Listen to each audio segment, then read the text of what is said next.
This is to continue a review of the slides for exchange rate long run, chapter 12.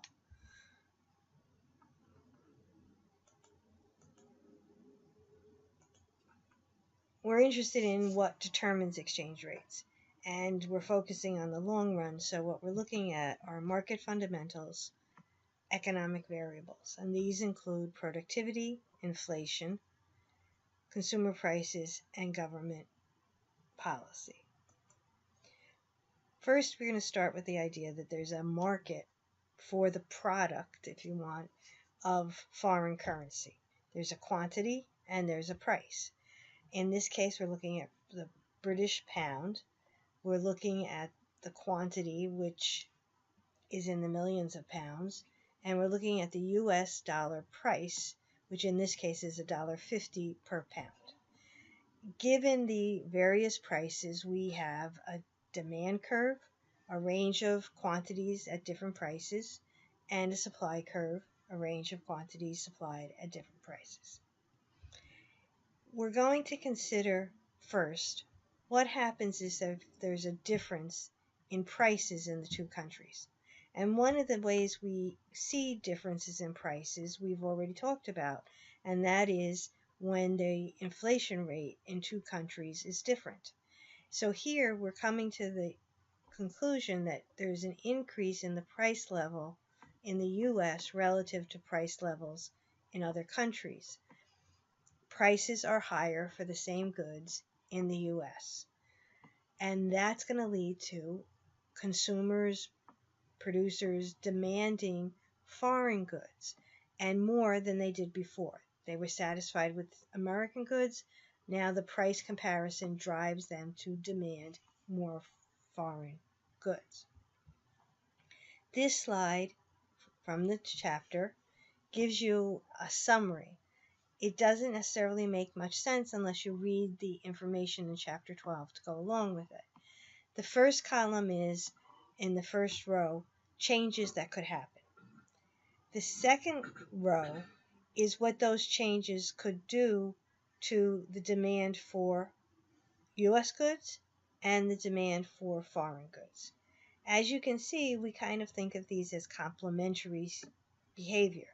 If there is a decrease in the demand for U.S. goods caused by higher inflation in the U.S., we expect there to be an increase in demand for foreign goods because while their prices may have gone up, they went up by less, so relatively speaking, the foreign goods are going to be cheaper. We work under the assumption that to buy foreign goods, U.S. citizens have to have the foreign currency, or to buy American goods, the foreigners have to have U.S. currency. To get the U.S. currency, they're going to sell off their home currency, but from the point of view of the dollar, it's foreign currency. So the demand is primarily for U.S. citizens, U.S. dollar holders wanting foreign currency. The supply will be related to foreign citizens or holders of foreign currency wanting to sell off their foreign currency and buy dollars. And then the last column is how is this going to affect the dollar exchange rate? And given the circumstances described here, it's going to be a depreciation. So let's look at an example. First, we're going to go back to our market. We're starting up here with an increase in U.S. prices relative to the price levels of other countries. We've said that that's going to lead to an increase in demand for foreign goods. In the currency market, at the same time or in response to that increased demand for foreign goods, we should expect to see an increase in the demand for the foreign currencies. To buy the foreign goods, you have to have the currency of the country that's selling them. That is going to show up as an increase of a shift in the whole demand curve. And when we see that there's an increase, we're going to see that the demand curve shifts to the right. One of the ways to make sure you've shifted your curve correctly is to consider how many pounds are demanded at $1.50 before the price change. And in this case, it's 6 million pounds. If there's an increase in demand, you would assume that at $1.50 per pound, the quantity demanded would be greater than the 6 million pounds. And you can just verify that by drawing a straight line down from the 150, your demand curve at 150 down to the quantity line. And that confirms that you will have an increase in demand at this price and at every other price, which is why we have the whole curve shift. The next part of the discussion is what happens to the supply of the currency. And as our chart tells us, we should see a decrease in the supply. That decrease in supply is going to be demonstrated as a leftward shift of the demand curve. And to confirm that, consider the idea that at $1.50 under this circumstances, 150 per pound, the quantity demanded will be less than 6 million. And the same is true at every possible price, which is the shift in the supply curve showing a decrease in the supply. The reason is because if U.S. prices are higher, those consumers in the foreign country or holders of pounds who weren't buying it American goods before are even more satisfied with not selling off their pounds and buying dollars to buy American goods. But some of those people who were holding pounds, who now judge between foreign purchase, meaning goods in Britain versus goods in the U.S., have decided to purchase the goods in the British country, and they already have the pounds, so why would they sell them off? Why would they supply them to the market?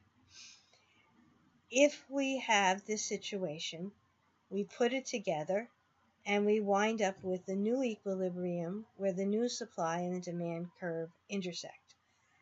I'm following the book's lead, which was assuming that there's no big change in the quantity, so we have our curves intersecting over the same quantity, but as you see, they're intersecting at a higher dollar price per pound.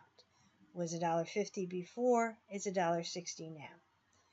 You should recognize, both from the table we saw already and reading this graph, that the dollar will depreciate against the pound under these circumstances. And anytime you see a higher dollar price, that means that the US dollar has depreciated. In the homework and the assignment for Chapter 12 that I've given you, you want to consider why does it go higher? And that can be demonstrated by looking at what if it stayed at $1.50. If it stayed at $1.50 and this was the quantity, the supply curve, and this was your demand curve, you can see clearly that at $1.50 exchange rate, the quantity supplied is way down here, and the quantity demanded is far above that. This would lead to excess demand for the currency. That would bid up the price of the currency, but bidding up the price of the currency, in our understanding of the value, is that the currency, meaning the dollar, is depreciating in this direction. But just as any other supply and demand situation, if there's excess demand, quantity demanded is greater than quantity supplied at a given price, there will be upward pressure on the price until you reach the new equilibrium at the higher price. I'll show you another example in my next video.